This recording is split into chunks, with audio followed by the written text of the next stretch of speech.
آپ کو اپنی زندگی میں کسی ایسے شخص کی ضرورت ضرور ہوتی ہے جو آپ کو دنیا کی نہیں بلکہ آخرت کی یاد دلوائے، جس کو آپ کی شکل، رنگ، صورت کسی چیز سے غرض نہ ہو، اس کو فکر ہو تو آپ کے ایمان کی، جس کی صورت آپ کو کسی شاعر کا شعر نہ یاد دلوائے بلکہ اللہ تعالیٰ کا دین، اللہ تعالیٰ کی قرآن کی آیات یاد دلوائے۔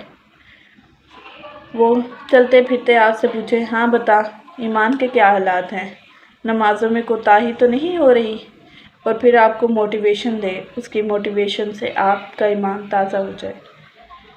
اگر دنیا میں کوئی اچھا شخص نہیں مل رہا تو کوئی بات نہیں، آپ خود اچھے بن جائیں، آپ کو پھر ہر کوئی اچھا لگے گا۔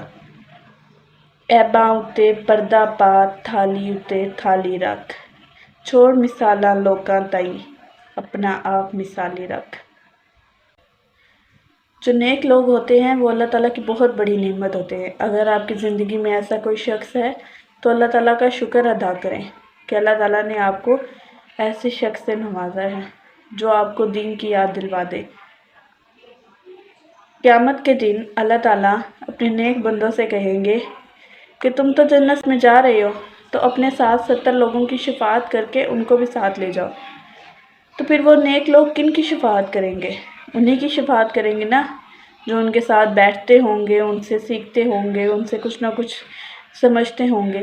اگر آپ کبھی کسی نیک انسان کے ساتھ بیٹھے ہی نہیں، آپ نے کبھی اس سے کچھ سیکھا ہی نہیں، اس کو کبھی آپ کی یاد آئی نہیں، تو قیامت کے دن آپ کی شفاعت کیسے کرے گا؟ ہم اسی کو ہی کھانا کھاتے وقت یاد کرتے ہیں نا جو روز ہمارے ساتھ بیٹھتا ہے۔ ایسا تھوڑی ہوتا ہے کہ جو مہینوں گزر جائیں اور کبھی ہمارے ساتھ آ کے نہ بیٹھا ہو اور ہم کھانا کھانے بیٹھے ہیں اور ہمیں اس کی یاد آ جائے۔